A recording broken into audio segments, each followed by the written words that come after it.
कैसा लगेगा अगर मैं आपको कहूँ कि गाड़ी को करो चार्ज और 3 साल तक कोई खर्चा देने की ज़रूरत नहीं है।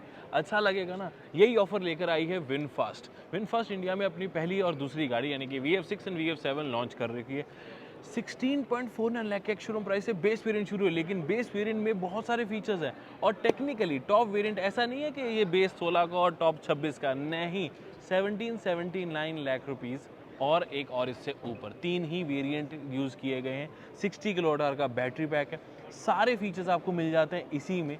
1779 वाला ही टेक्निकली टॉप वेरिएंट है विदाउट सनरूफ। अब अगर आप उसके ग्लास रूफ ले ले तो सिर्फ 50,000 एक्स्ट्रा और पे करो एंड खत्म।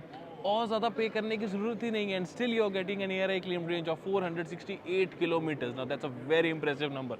और फीचर्स में वेंटिलेटेड सीट्स, एडास, सेफ्टी, बड़ा व्हील बेस, लेग रूम ही लेग रूम आपको मिलता है। तो ये विनफास्ट VF6 कम्पीट कर रही है टेक्निकली विंडसर EV प्रो के साथ इस प्राइस के हिसाब से एंड मुझे लगता है एक बहुत ही सॉलिड कॉम्पिटिशन देने वाले हैं।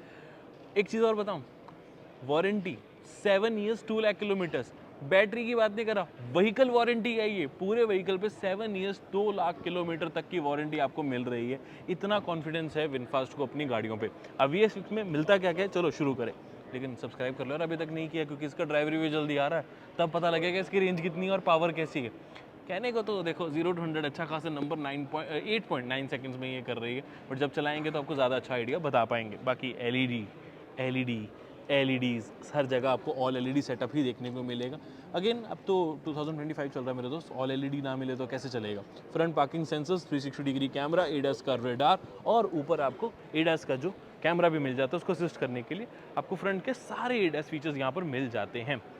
बट इंटरेस्टिंग बात है इस गाड़ी की ओवरऑल लेंथ एंड डायमेंशंस। यहाँ पर आपके लिए चार्ट लगा देता हूँ।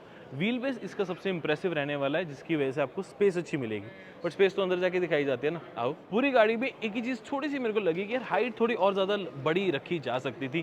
ग्राउंड क्लियरेंस और जैसे अभी 190 mm है, लेकिन इसको थोड़ा और बढ़ा के थोड़ा रेज करके मज़ा आता वैसे नहीं। लेकिन अब ये गाड़ी ना ऐसी नहीं कि इंडिया में के लिए स्पेसिफिकली बनाई गई हो कि नहीं यार हम इसे फिर से जीरो से स्क्रैच से बना रहे हैं। अगर विनफास्ट इंडिया को दिमाग में रख के इस गाड़ी को बनाता तो डेफिनेटली हाइट इसकी थोड़ी ज़्यादा रखता, बट इसकी जो ये एरोडायनेमिक नेचर है ना, उसी की वजह से इसकी एक्सलेरेशन, हैंडलिंग और एक ग्रिप ऑन रोड बहुत अच्छी रह सकती है। ये थ्योरेटिकल नॉलेज में दे रहा हूँ रहेगी, प्रैक्टिकलिटी ऑब्वियसली जब इसका ड्राइव रिव्यू आएगा तब पता लग जाएगा। बट अब लुक देखते हैं। एलॉय व्हील्स का डिज़ाइन मुझे काफ़ी अच्छा लगा। 4 आपको डिस्क ब्रेक्स में मिल जाती है। ये वाला एलॉय दिखा देता हूँ आपको। ये ध्यान से देखेंगे तो एलॉय व्हील इस वेरिएंट से मिलता है, इससे लोअर वेरिएंट में एलॉय व्हील नहीं है, बट स्टिल 18 इंचेस का section 225 55 R18 feels very good for an एक स्पोर्टी लुक के लिए। डोर हैंडल स्टैंडर्ड जैसे होते हैं, फ्लश डोर हैंडल्स आपको इसके VF7 में मिलते हैं और रिक्वेस्ट सेंसर इस तरफ, रूफ रेल्स का डिज़ाइन, जो रियर के एडास हैं उसमें पता लग जाता है कि ब्लाइंड स्पॉट डिटेक्शन जैसे फंक्शंस दिए गए हैं। बाकी बॉडी कलर डी ORVM और LED इंडिकेटर ऑफर किया गया है। बट एलॉय व्हील ना थोड़े से गाड़ी से जैसे ना हल्की सी 3D लुक देते हैं, वो चीज़ मुझे अच्छी लगी। रियर साइड को समझ के एक चीज़ अच्छी लगी कि यार गाड़ी की विड्थ ज़्यादा लगती है, all thanks to the connected LED tail lamp वाला जो DRL इफेक्ट देता है, क्योंकि टेक्निकली ब्रेक लाइट्स तो इसकी नीचे हैं, रिवर्स और इंडिकेटर भी नीचे मिल जाता है, इधर भी आपको रिफ्लेक्शन मिल जाएगी। प्लस VF6 की badging, reverse parking sensors, reverse parking camera and मुझे लगा था इलेक्ट्रिक टेलगेट है इसमें, नहीं, वो VF7 में है, तो एक मैनुअल आपको टेलगेट ऑफर किया जाता है। सी यही छोटी छोटी कॉस्ट कटिंग होती है, तभी तो ये विंडसर EV प्रो को स्ट्रॉन्ग कंपटीशन दे पाएगी, बिकॉज विंडसर EV प्रो में आपको इलेक्ट्रिक टेलगेट मिल जाता है। बट नहीं चलो, कंपैरिजन अभी नहीं, अभी हम इसको अच्छे से समझते हैं। बूट स्पेस की बात करें तो नंबर अभी हमें नहीं दिया गया, but I am thinking close to 370 380 में भी प्रैक्टिकल, क्योंकि सीट्स थोड़ी सी पीछे तो हैं और एक एंगल उस हिसाब से मिल जाता है आपको। चेक द बूट स्पेस, इतनी की होगी मेरे ख्याल से। नंबर होता तो ज़्यादा अच्छा लगता। पार्सल ट्रे इसमें लगी नहीं हुई है, बट हाँ ऑब्वियसली प्रोविजन अवेलेबल है। मोका ब्राउन इंटीरियर दिया गया, जहाँ पर यहाँ पर पूरी लेदरेट फिनिशिंग और थोड़ी सी कॉपर की stitching, looks nice, satin chrome finish. Quality company ने अच्छी दी है यार, no doubt, nice quality definitely मुझे अच्छी लगी। स्पेस यहाँ पर भी है, piano black finishing on the speaker setup as well. 8 speaker system by the way आपको यहाँ पर मिलेगा इस वेरिएंट में। 18.89 लाख का टॉप वेरिएंट है यार, मुझे पर्सनली उस हिसाब से फिट एंड फिनिश तो बढ़िया लगी है। थोड़ा सा और ध्यान देखेंगे तो पावर्ड आपको ड्राइवर सीट भी ऑफर करी जाती है, और ये वाली जो सीट है ये वेंटिलेटेड भी है अलॉन्ग विद को ड्राइवर। ये जो आप हल्का सा पी पढ़ पा रहे हो सेंटर में, कुछ यहाँ पर, ये इसकी हेड्स अप डिस्प्ले है। यहीं पे सारी इन्फॉर्मेशन आती है, आपकी स्पीड कितनी है, कैसे है, ये जो पी लिखा हुआ है। ड्राइवर साइड में आपको दो तीन चीज़ें अनयूजुअल नजर आएंगी। एक तो क्लस्टर सामने नहीं है, तो इन्फॉर्मेशन कहाँ देखनी है, वो देखनी है सामने इसके हेड्स अप डिस्प्ले पे, जो कि कलर्ड है। इसमें लेन की असिस्ट, बैटरी, साथ में आप कितनी स्पीड पे जा रहे हो, वो सब यहीं पे मेंशन होता है। मैं आपको एक छोटी सी वीडियो दिखा देता हूँ, क्योंकि कैमरे में थोड़ी कम ही दिखती है, बट एक्चुअल आइज में थोड़ी बड़ी भी दिखती है। इसको आप एडजस्ट भी कर पाएंगे। उसके अलावा एडास के control on the steering, left side पे आपको स्क्रीन के कंट्रोल्स, फील्स नाइस, थोड़ा सा स्पोर्टी फील कराता है, बिकॉज स्टीयरिंग थोड़ा छोटा है लेकिन ये थिक है, तो this actually feels nice. But उससे भी इंटरेस्टिंग है ये गियर चेंज करने हैं, यानी कि ड्राइव चेंज करनी है, मोड चेंज करनी है, तो this is favourite reverse neutral drive parking. ये काफ़ी डिफरेंट है, ये अभी तक आपने किसी गाड़ी में नहीं देखा होगा, स्पेशली इंडिया में तो नहीं। प्लस और चीज़ें, आप गाड़ी की चीज़ें कंट्रोल करना चाहते हो तो ये मिलती है आपको इसकी स्क्रीन। 12.9 इंचेस की टच स्क्रीन है। Of course wireless Android, Apple CarPlay connected features सब मिलेंगे आपको। ज़्यादातर डिस्प्ले जैसे जो क्लस्टर वाली होती है वो यहाँ आ रही है, डोर कौन सा ओपन है, रेंज कितनी, parking, reverse neutral, tyre pressure monitor system, ये सब यहीं आ रहा है, including the drive modes as well, जिनको आप टच करके यहीं से चेंज कर पाएंगे किस चीज़ का एरर आ रहा है। जैसे ओआरवीएम एडजस्टमेंट है वो भी यहीं से कर पाएंगे। प्लस अगर आप स्क्रीन कंट्रोल कर रहे हैं तो इसके मेन्यू यहीं पे सारे आ जाएंगे with Android Auto, Apple CarPlay, phone, media, drive aids. बीच में उन्होंने गेम भी दे रखी है दो तीन खेलने के लिए। ये जो स्क्रीन है थोड़ी ड्राइवर सेंट्रिक है, यहाँ पर टिल्टेड है थोड़ी सी, which feels nice to have. तो बाकी नीचे तो स्टोरेज आपको काफ़ी ज़्यादा मिल जाती है, जो कि आपको उधर से दिखाता हूँ। मेरे पास एक और प्रीमियम प्रोडक्ट है और यूनिक भी। This is the involve Batman edition का परफ्यूम, जो कि आपकी गाड़ी को बहुत ही ज़्यादा स्ट्रॉन्ग और पावरफुल फ्रेग्रेंस से भर देता है। मेरे कहने पे ट्राई ज़रूर करें, बिकॉज मेड इन इंडिया है, लग्जरी फील कराता है, और साथ में कार्ड मिलता है। एक नहीं बल्कि तीन आपको कार्ड्स मिल जाते हैं, जिन पे आप स्प्रे करो और पूरी गाड़ी में फ्रेग्रेंस स्प्रेड हो जाती है। और कार गाइड कूपन कोड लगाएंगे तो 10% का डिस्काउंट भी आपको मिल जाएगा। क्यूआर कोड भी आपके सामने, मेरे कहने पे ट्राई ज़रूर करें। अगर आप इस साइड से ध्यान से देखेंगे तो ये स्पेस भी खाली, काफ़ी स्पेस मिल जाती है। Glove box feels nice as well, soft opening के साथ भी आता है, ऐसे नहीं कि टक टक करता फिर देखो कितना स्लो ओपन हो रहा है। फिनिशिंग की बात करें तो लेदरेट पूरा स्टिचिंग के साथ, यहाँ पर भी आपको बहुत ही बढ़िया क्वालिटी की सैटिन क्रोम जो गोल्डन टच दे रहे हैं कंपनी। और ऑटो डिमिंग आयरविम, ऊपर देखो, इधर देखो, ये देखो, ऑटो डिमिंग आयरविम जो बेजल लेस है, और साथ के साथ काफ़ी अच्छा एक लुक प्रोवाइड कर रहा है, बिकॉज बड़ा है तो पीछे का व्यू मुझे काफ़ी अच्छा मिल रहा है। बाकी एलईडी लाइट्स ऊपर।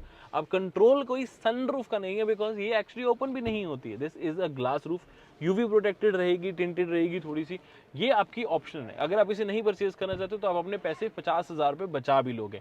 हाँ, इसे परचेज कर लोगे तो आप सोच रहे होगे कि यार कर्टन नहीं है, लेकिन कोई बात नहीं, कंपनी वो भी आपको इसी 50,000 में फ्री दे रही है। सो देर आर टिपिकली 3 वेरियंट्स, 1649, 1780 और 1829। बेसिकली 1780 ही है, सारा फीचर सेम रहेंगे। 1829 यानी 50,000 एक्स्ट्रा दोगे जब आप, तो आपको ये ग्लास रूफ विद कर्टन जो है वो मिल जाती है। बट जो हम शूट कर रहे हैं, this is only 18.89 lakh ex showroom. ये एक्स शोरूम इतना कम लगता है बिकॉज की इलेक्ट्रिक व्हीकल है, इस पर तो आरटीओ भी ज़्यादा नहीं लगना, तो आप वहाँ भी बहुत अच्छा सेव कर पाओगे। तो ऑन रोड आपको ये बहुत सही प्राइस पे गाड़ी पड़ेगी, with that to a 468 kilometres of range. That's impressive. आप सोच रहे होगे कि जब यहाँ स्पेस खाली है तो मैं यूएसबी पोर्ट, फ़ोन कनेक्ट करना या 12 वोल्ट का सॉकेट ये सब कहाँ लगाऊंगा, वो सब इसके अंदर है मेरे दोस्त। इसको हम खोलेंगे अभी। हाँ, ये रहा। 2 आपको यूएसबी ए पोर्ट्स मिल जाते हैं और एक 12 वोल्ट का सॉकेट भी, जिसको आप यूज़ कर पाएंगे, और उसके बाद भी काफ़ी स्टोरेज आपके पास बच जाती है। वॉल्यूम कंट्रोल्स थोड़े यहाँ ऊपर से, और हैज़र्ड लैंप्स यहाँ से, और ये आपके विंडो के कंट्रोल्स, जिसको आप लॉक करना चाहोगे तो यहीं से कर पाओगे, डोर लॉक बेसिकली। ये स्लाइडिंग है? नहीं, स्लाइडिंग नहीं है, काश होती, बिकॉज ये ओपनिंग सी है, यहाँ कुछ गिरने का डर रह सकता है। बट हाँ ठीक है, वैसे वेंटिलेशन भी ज़रूरी है, काश स्लाइडिंग होती थोड़ा और इजी हो जाता। But seat feels nice to actually sit on. जब आप ड्राइव करेंगे तो मुझे लगता है कि थोड़ी कंफर्टेबल येट स्पोर्टी फील ये करवाने वाली है। बाकी सेफ्टी के लिए आपको 7 एयरबैग्स तो मिल ही रहे हैं। रेयर में बैठते एक चीज़ अच्छी भी लगी और थोड़ी सी बुरी लगी, यार डोर कुछ ज़्यादा ही हैवी है, सो आपको स्ट्रगल करना पड़ता है। उसका एक रीज़न है कि डोर हैंडल ना बहुत ज़्यादा है, तो बेसिक फिजिक्स लगाओ तो डोर हैंडल थोड़ा सेंटर में होता है तो ईजी रहता है बंद करना। अभी ये बहुत इस तरफ को है तो उस वजह से जोर नहीं लग पाता, इधर होता तो मैं इजीली बंद कर पाता है इसको, तो थोड़ा हैवी फील होता है। खोलना फिर भी आसान है, बंद करना थोड़ा मुश्किल लगता है। छोटी सी चीज़ है बट हम, मेरे को लगता है बताना हमारा फ़र्ज बनता है। ये किसने बूट बंद करी थी जोर से armrest sturdy, proper hidden cup holders. हालांकि ये स्टाइल मुझे कम अच्छा लगता है बिकॉज इसमें आपको 2 हाथ यूज़ करने पड़ते हैं अपना कप रखने के लिए, बट इट्स ओके। क्वालिटी अच्छी लगी। 3 आपको प्रॉपर हेडरेस्ट मिल जाते हैं। सीट्स में under thigh support feels a little less, knee room feels okayish. थोड़ा ना जो नीचे आपको फ्लोर मिल रहा है वो थोड़ा ऊपर को ज़्यादा उठा हुआ है, जिसकी वजह से थोड़ा सा कंफर्टेबल कम हो पा रही है सीट। हेडरूम अच्छा सही मिल रहा है, ग्लास रूफ होने ना भी होगी तब भी आई थिंक अच्छा ही मिलेगा। स्पेस रियर एसी वेंट यहाँ पर आपको मिल जाएगा। टाइप ए पोर्ट 2 मिलेंगे। अनफॉर्चुनेटली पूरी गाड़ी में एक भी टाइप सी पोर्ट नहीं है, जैसे VF7 में 90 वॉट का टाइप सी पोर्ट है उसके रियर सीट में, but type A ports fast charging में नहीं होंगे, 15 वॉट मैक्स होंगे मेरा ख्याल से। ये तो जब हम यूज़ करेंगे तभी आपको ज़्यादा अच्छा पता लग पाएगा। सेफ्टी के लिए 7 एयर बैग्स हैं। बट एक चीज़ अच्छी लगी कि इतनी बड़ी रूफ देने में मैं सोच रहा था कि शायद पीछे लाइट नहीं होगी, बट यहाँ पर इन्होंने मैनेज कर दिया है, 2 लाइट जो है वो ऑफर कर दी है, LEDs। नाइस। विनफास्ट की VF7 मुझे पर्सनली ज़्यादा अच्छी लगी, लेकिन कैलकुलेट किया जाए तो वैल्यू फॉर मनी तो VF6 ही है। 60 किलोवाट आवर का बैटरी पैक इस प्राइस में देना is not a easy job.